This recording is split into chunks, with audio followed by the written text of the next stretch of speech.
All right, just another quick boring inspection video so you can have a look at a few things, what to look out for if you're servicing your own vehicle and you want to have a look and see what's going to go wrong. So this is a 2013 150. It's done 187,000 Ks. So it's about due for injectors now. You know, that's 12 years old, but they are full DLCs, and that's where I say it varies a little bit. If it was my car, yeah, I'd be doing them about now. One thing we just noticed here, there was a plastic bracket holding this fuse.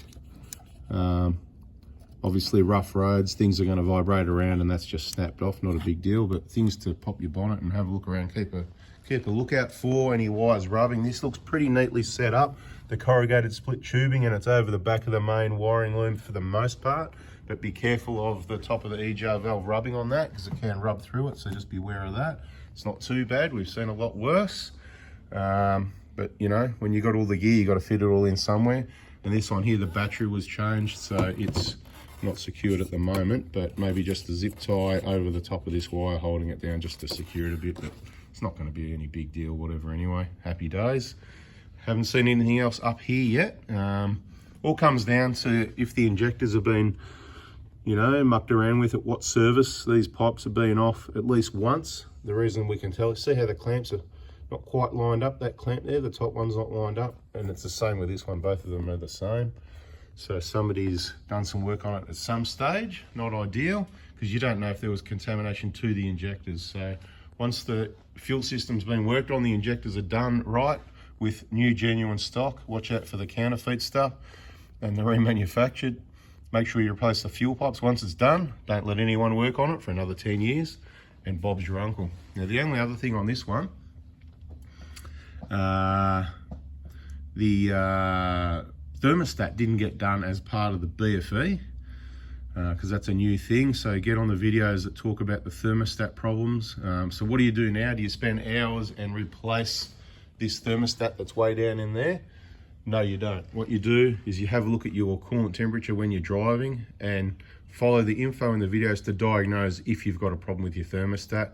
And if you do, then yeah, unfortunately, you're going to have to go in there and change the thermostat. Big job. That's all I can think of at the moment. We'll have a look around here and underneath and see what else we come up with. Just briefly, something we haven't talked about, and we were just talking about these, and you lost which one? This one? Or driver's side, right? So I know that's a couple of cars I know that have lost these plastic, what's it called? Bezel, there you go. All right, it would be called a bezel probably, and they just clip in from behind. Have a look right at the bottom, right in the middle of the picture. You've got 4 clips like that. You squeeze that. I shouldn't have told people that because now people are going to, nah, everybody watching my channel's all right. They're not going to do that. They'll be struck by bloody lightning if they go stealing people's bezels or anything like that. So you can see how it works though. They can just fall out. If you've got any spare ones, let us know. I'm happy to hold on to any spare ones for my GX, and John's here to hold on to everybody's spare GXL ones if you lose one. We've got a couple of spare ones at the moment, but don't throw them out. That's the plastic surround. So that's the first little thing tip there. Keep an eye on those. Make sure you can put some RTV. If you check yours, just go, oh, is it a bit loose? And if it is, just put a bit of RTV on the clips. You've got to glue it in there. It's not going to need to come out for anything until you smash into a kangaroo or something anyway. Just quickly, John, on the tyres, compared to the KO2s, these KO3s. Next level. Happy with those? Very happy. They don't slide around in the wet like people had the issues with the KO2. I have tested them out on the front end, doing a sharp turn at speed in the wet. Yeah. They still understeer, They will slide in the wet still. Of course, yeah. That's it. But I'd say any tyre would do. If you push it enough, then yeah. And some other tyres might grip better than these for sure. Compared to the KO2, these got heaps more grip. Much better, cool. Thank you. All right, let's have a look around. The tyres rubbing on the upper control arms. Is that these tyres or what's going on there? Really? Well, I've gone to the so full lock right into there. Yeah, there you go. 275s are they? We're going big, mate. They don't make that size in the 265 otherwise. 275/70. So these are like 32 and a half, almost 32.2. Yeah, bit over 32s anyway. So a little bit bigger. 33.2. And these, so on the standard wheels, just so everybody knows, if you move out the offset, you'll get away from that control arm. The main thing is you're not hitting at I've done a sneaky, you can't see. Oh, you got a spacer or something, maybe. Yeah, I was going to say because I'm looking at the upper control. I'm going, hang on. I'm starting to think they've changed the design of the tyre, the tread width or something. And I'm starting to look at that just now because I've seen the clearance up there. So the wheel's pushed out. You got some spacer behind the wheel. 4 mil in There it is. Right. So are they just quietly? Are they legal? Nobody knows that. Nobody's given the red. Are they legal? No. A bit like the orifice plate, aren't they? Yeah, that's it, exactly, spot on. But if nobody knows about it, happy days. I reckon can't see an issue with that. I mean, it's changing the whole offset for the wheel bearing loading and all that. So there's but you know, 4 mil, you know. I'd say, look, I'll recommend you don't do it, but just stick with standard size tyres. It's better for everything. Fuel economy. Stick with the standard size tyres and don't get big heavy off-road tyres unless you need them because you're going to pay a lot extra in fuel. If you haven't got a lock-up kit, your transmission will be slipping all the time. That's right, spot on, yeah.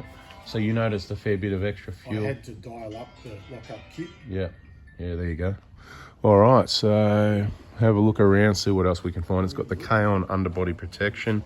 Must do a bit of off-road by the looks of a few hits there. We're going to get around and check the, so this is the other side here, rubbing. Standard size tyres, you're going to lose about 15 mil clearance. Pick your line a bit better. She'll be right. Have a bit of a look around. Splits, the usual split starting in the bushes there. Not time for replacement quite yet. Probably 30% split. It's the usual. The front one, normal sort of bashing around on the, and this has got the KDSS, so different lower control arms. Beware of that if you're going to order some because it's got this bracket on there for the big fat sway bar. We'll check the wheel bearings and the upper ball joints, the lower ball joints, all the usual stuff off camera. And if there's anything comes up, I'll let you know, but I just thought we'd give you a quick look around. A 12-year-old car with 187,000 Ks to show you what it should look like. And then we'll just, you know, see what we can find. Had a bit of a look-see from the back, working forward, but I've had a look around. Really nothing to see here. That's why these 150s are absolutely last of the best. Airbag, so Kakadu, isn't it? Kakadu, yeah. There you go. Rear pads have got plenty of meat. No oil leaks at the diff or the axles, which is good. That all looks very original. I did have a bit of a weep on the right-hand side when I did. You did? Brake discs, yeah. Oh, yeah? Or you what, on the outside or the inside? On the outside. Yeah, right, okay. Well, it's looking good at the moment anyway, so nothing to see here. We are bit of an idea. If you're ever going to do your handbrake shoes, then if that's all disassembled, you pull your axle out and change the seal and use the genuine seal only, because that'll prevent the oil. The seal might leak and put oil through the bearing before the bearing would fail. It would last a lot longer, but if it washes the grease out. So it's a bit of, especially for cars that go off-road, dirt, dust, bog holes, mud, whatever, because you get a bit more crap gets in there, and I think they get more likely to leak. But I don't think it's worth the work to just do the seals. It's like, oh, you know, if the handbrake shoes are worn down, or if you feel like, hey everybody, if you feel like you want to do some work on the car, last of the best, go ahead, pull it all apart, pull the brakes off, pull the shoes off, and change your axle seals before they leak. But you might be surprised. Also, we're working on information for everybody to replace, see this ABS sensor here, all the water hits that directly, and there's an O-ring on there, and they get old, and we're in the process of confirming the O-ring thickness. We've worked out that its internal diameter is 8 mil, so it's an 8 by, it's either going to be 1.25 or 1.5. I've tried ones, they're too small. I've got some other sizes there that are too big. I've got one that we know is 1.5. I'm going to try it maybe even today, and we'll be able to confirm if 1.5 is good or too big, and we'll go back to 1.5, but it's somewhere in that range. And it's a pretty easy fix. You could probably do it on the ground. It'd be easier to jack it up, take the wheels off. You just need to undo that plug there carefully. Right, where is it? Where's it gone? There it is. Very carefully. We don't want to break things. We're trying to fix things. Take the 10 mil nut. Probably the stud will come out altogether. Make sure it's clean first. Give it a good wash down. Make sure it's dry. So clean it days prior, not directly before. It'll be all wet. because I don't want to get water in there. The idea is to keep the water, dust, dirt and mud out. You can see it gets hit directly. This is the front direction of the vehicle. Everything's going to go bang, bog holes, water, puddles, pushing straight in towards that area. And then you get water in there, then you get rust, and then obviously that's going to start working on your wheel bearing. So there you go, bit of bonus info. Nothing else to see under here. It's obviously getting lubricated. Lower trailing arms are always good. Nothing to see here, unless you go for a roadworthy and they want to sell you bushes. They tend to like to push bushes. That tiny little possible, I'm not even going to call it a leak of a sweat thing there, whatever. I'm not even talking about that. It's that transfer case seal. If it's not the little bit of oil off the grease, but it's probably not, because that'd be that there and that there. And this one here will be separate, but not worth talking about. So we're not talking about it. You can watch the other videos if you want to talk about that one. And I reckon I just got dripped on again. That's twice on one car from that bloody aircon dripping out.